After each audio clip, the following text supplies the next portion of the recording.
ਵਾਹਿਗੁਰੂ ਸਾਹਿਬ ਜੀ। ਧੰਨ ਵਾਹਿਗੁਰੂ ਸਾਹਿਬ ਜੀ। ਗੁਰੂ ਪਿਆਰੀ ਗੁਰੂ ਸਵਾਰੀ ਸੰਗਤ ਜੀ, ਅੱਜ ਜਿਹੜਾ ਵਿਸ਼ਾ ਅਸੀਂ ਆਪ ਜੀ ਦੇ ਨਾਲ ਸਾਂਝਾ ਕਰਨ ਜਾ ਰਹੇ ਹਾਂ, ਉਸ ਵਿਸ਼ੇ ਦਾ ਨਾਮ ਹੈ ਵਿਚਾਰ। ਆਓ ਸਮਝਣ ਦਾ ਯਤਨ ਕਰੀਏ ਕਿ ਵਿਚਾਰ ਕੀ ਹੈ। ਜਦੋਂ ਕੰਮ ਕਰਨ ਲੱਗਾ ਆਦਮੀ ਆਪਣੇ ਹਾਨ ਲਾਭ ਨੂੰ ਸੋਚਦਾ ਹੈ ਤੇ ਕਹਿੰਦਾ ਹੈ ਕਿ ਜਿਹੜਾ ਕੰਮ ਮੈਂ ਕਰਨ ਲੱਗਾ ਹਾਂ, ਕੀ ਇਸ ਦੇ ਵਿੱਚ ਮੈਨੂੰ ਲਾਭ ਮਿਲੇਗਾ ਜਾਂ ਘਾਟਾ ਪਵੇਗਾ। ਐਸਾ ਦਿਲ ਵਿੱਚ, ਮਨ ਵਿੱਚ ਸੋਚ ਕਰਨ ਦਾ ਨਾਮ ਵਿਚਾਰ ਹੈ। ਵਿਚਾਰ ਉਹ ਵਸਤੂ ਹੈ ਜਿਸ ਦੇ ਹੋਣ ਕਰਕੇ ਜੀਵ ਸਦਾ ਹੀ ਲਾਭ ਉਠਾਉਂਦਾ ਹੈ ਤੇ ਹਰ ਇੱਕ ਕੰਮ ਸੋਚ ਸਮਝ ਕੇ ਕਰਦਾ ਹੈ। ਜਿਸ ਆਦਮੀ ਕੋਲ ਵਿਚਾਰ ਵਸਤੂ ਨਹੀਂ ਹੈ, ਉਹ ਸਦਾ ਹੀ ਘਾਟੇ ਵਿੱਚ ਰਹਿੰਦਾ ਹੈ ਤੇ ਉਸ ਦਾ ਕੋਈ ਕੰਮ ਵੀ ਅੱਛੀ ਤਰ੍ਹਾਂ ਸਿਰੇ ਨਹੀਂ ਚੜ੍ਹ ਸਕਦਾ। ਜਿਸ ਦੇ ਕੋਲ ਵਿਚਾਰ ਹੈ, ਉਹ ਪੁਰਸ਼ ਸਦਾ ਹੀ ਭਲੇ ਬੁਰੇ ਕੰਮ ਦੀ ਪਛਾਣ ਕਰ ਲੈਂਦਾ ਹੈ ਤੇ ਜਦ ਕ੍ਰੋਧ ਵਿੱਚ ਆਵੇ, ਉਸ ਵਕਤ ਵਿਚਾਰ ਕਰਕੇ ਕਿ ਕ੍ਰੋਧ ਨੁਕਸਾਨਦਾਇਕ ਹੈ, ਕ੍ਰੋਧ ਦਾ ਤਿਆਗ ਕਰ ਦਿੰਦਾ ਹੈ। ਐਸੇ ਵਿਚਾਰਵਾਨ ਪੁਰਸ਼ ਦੀ ਦੁਨੀਆ ਸਦਾ ਹੀ ਸ਼ੋਭਾ ਕਰਦੀ ਹੈ। ਵਿਚਾਰ ਤੋਂ ਬਿਨਾਂ ਜੀਵ ਆਪਣਾ ਨਾਸ ਕਰ ਲੈਂਦਾ ਹੈ। ਜਿਵੇਂ ਚਾਰ ਬ੍ਰਾਹਮਣ ਜੋ ਕਿ ਪੰਡਤ ਦੇ ਲੜਕੇ ਸਨ, ਬਨਾਰਸ ਤੋਂ ਵਿਦਿਆ ਪੜ੍ਹ ਕੇ ਆਏ, ਰਸਤੇ ਵਿੱਚ ਤੁਰੇ ਆਉਂਦਿਆਂ ਨੇ ਇੱਕ ਸ਼ੇਰ ਦੀ ਹੱਡੀ ਵੇਖੀ ਤੇ ਕਹਿਣ ਲੱਗੇ, ਆਓ ਖਾਂ ਭਾਈ, ਅੱਜ ਆਪਣੀ ਵਿਦਿਆ ਨੂੰ ਵਰਤ ਕੇ ਦੇਖੀਏ। ਤਾਂ ਇੱਕ ਨੇ ਆਪਣੀ ਵਿਦਿਆ ਦੁਆਰਾ ਸ਼ੇਰ ਦੀਆਂ ਹੱਡੀਆਂ ਇਕੱਠੀਆਂ ਕਰ ਲਈਆਂ, ਦੂਜੇ ਨੇ ਚਰਮ ਆਦਿਕ ਸਮੇਤ ਹੱਡੀਆਂ ਜੋੜ ਦਿੱਤੀਆਂ, ਤੀਜੇ ਨੇ ਅੰਗ ਆਦਿਕ ਸਾਰੇ ਬਣਾ ਦਿੱਤੇ, ਚੌਥੇ ਨੇ ਸ਼ੇਰ ਵਿੱਚ ਜਾਨ ਪਾ ਦਿੱਤੀ।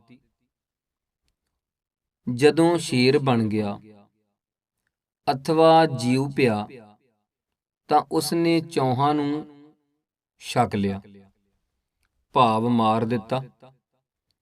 ਸੋ ਜੇ ਉਹ ਵਿਚਾਰ ਕਰਦੀ ਕਿ ਭਾਈ ਇਹ ਸ਼ੇਰ ਬਣ ਕੇ ਸਾਨੂੰ ਖਾ ਲਵੇਗਾ, ਤਾਂ ਕਿਉਂ ਸ਼ੇਰ ਬਣਾਉਂਦੇ ਤੇ ਕਿਉਂ ਆਪਣੇ ਆਪ ਦਾ ਨਾਸ ਕਰਾਉਂਦੇ। ਇੱਕ ਹੋਰ ਦ੍ਰਿਸ਼ਟਾਂਤ ਮਹਾਂਪੁਰਖ ਦਿਆ ਕਰਦੇ ਹਨ।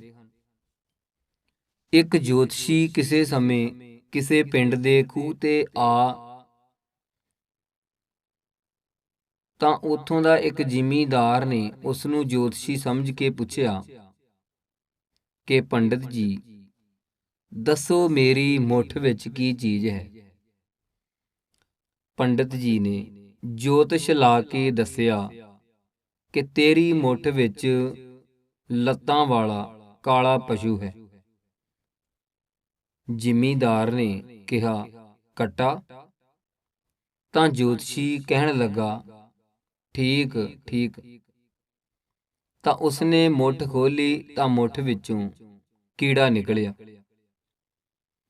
ਤਾਂ ਸਾਰੇ ਜ਼ਿਮੀਂਦਾਰ ਕਹਿਣ ਲੱਗੇ, ਪੰਡਤ ਜੀ ਤੁਸੀਂ ਪੜ੍ਹੇ ਹੋਏ ਤੇ ਠੀਕ ਹੋ, ਕਿਉਂਕਿ ਤੁਸੀਂ ਵਿਦਿਆ ਦੇ ਬਲ ਨਾਲ ਦੱਸ ਦਿੱਤਾ ਕਿ ਚਾਰ ਲੱਤਾਂ ਵਾਲਾ ਜੀਵ ਕਾਲੇ ਰੰਗ ਦਾ ਕੱਟਾ ਵਗੈਰਾ ਤੇਰੀ ਮੁੱਠ ਵਿੱਚ ਹੈ।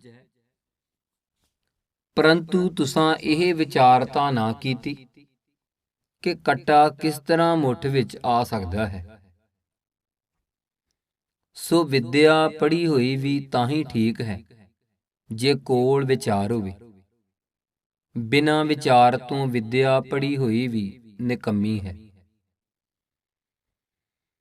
ਇਸ ਤਰ੍ਹਾਂ ਜੋ ਇਸਤਰੀ ਪੁਰਸ਼ ਬਾਣੀ ਪੜ੍ਹਦਾ ਹੈ ਤੇ ਉਸ ਦੇ ਭਾਵ ਅਰਥ ਨੂੰ ਨਹੀਂ ਵਿਚਾਰਦਾ ਤੇ ਵਿਚਾਰ ਕੇ ਰਸ ਨਹੀਂ ਲੈਂਦਾ, ਉਸ ਦਾ ਪੜ੍ਹਨਾ ਉਤਨਾ ਲਾਭਦਾਇਕ ਨਹੀਂ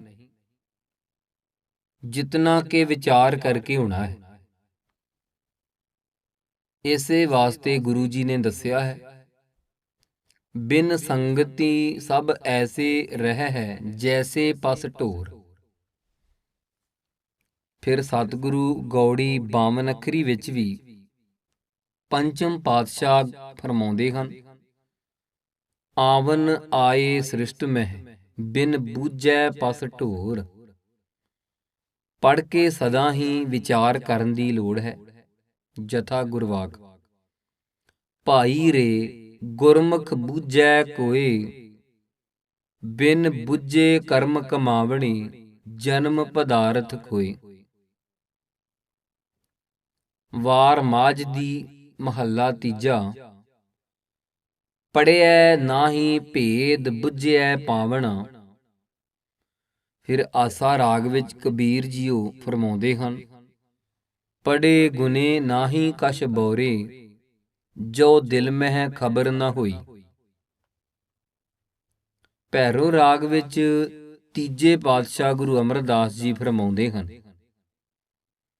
ਅੰਤਰ ਲੋਭ ਹਲਕ ਦੁਖ ਭਾਰੀ, ਬਿਨ ਬਵੇਕ ਭਰਮਾਏ।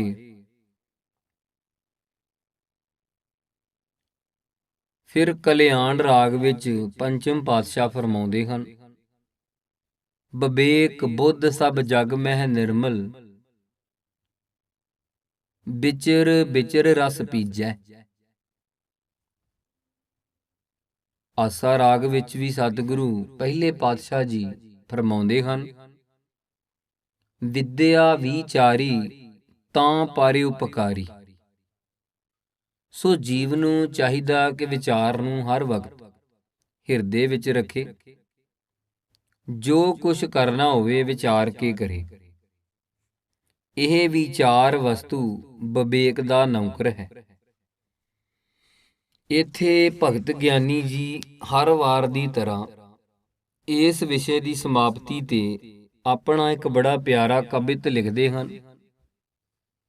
ਆਓ ਗੌਰ ਕਰਨਾ।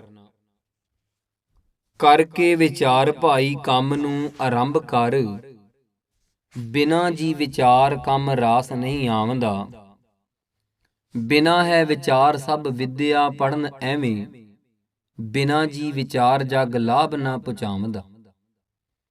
ਬਿਨਾਂ ਜੀ ਵਿਚਾਰ ਉਪਕਾਰ ਨਾ ਕਮਾਏ ਸਕੇ, ਬਿਨਾਂ ਜੀ ਵਿਚਾਰ ਗੁਰ ਸਰਣ ਨਾ ਜਾਵੰਦਾ।